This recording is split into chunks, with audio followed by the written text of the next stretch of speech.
Japanese privet is invasive. Is there another kind that's okay to use? Because we know. Yeah. When we talk about the genus Ligustrum, yeah, pretty much all of them are an invasive. Some much, much worse than others.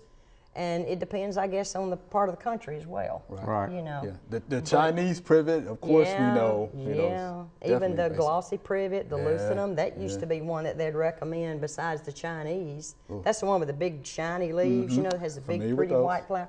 Yeah, but that thing now is getting, Florida and Texas, I think, has it on their invasive list.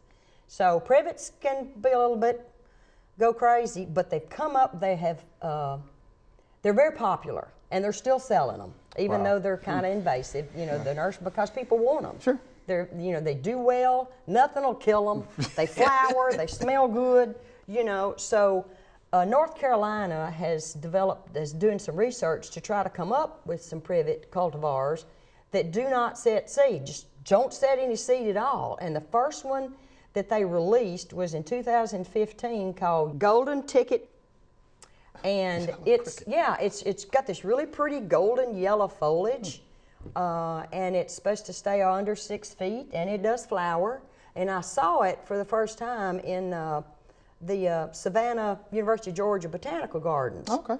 And the director there, we were going on a tour, and he said, "Oh, Lee, have you seen this new privet?" And I said, "No." I said, "What's the big deal with this privet?" And he said, "Well, it doesn't set seed." I said, "Just wait." You know, because you don't really know. I hope they're right. Right. And I'm sure North Carolina tested it for years and years and years, hopefully.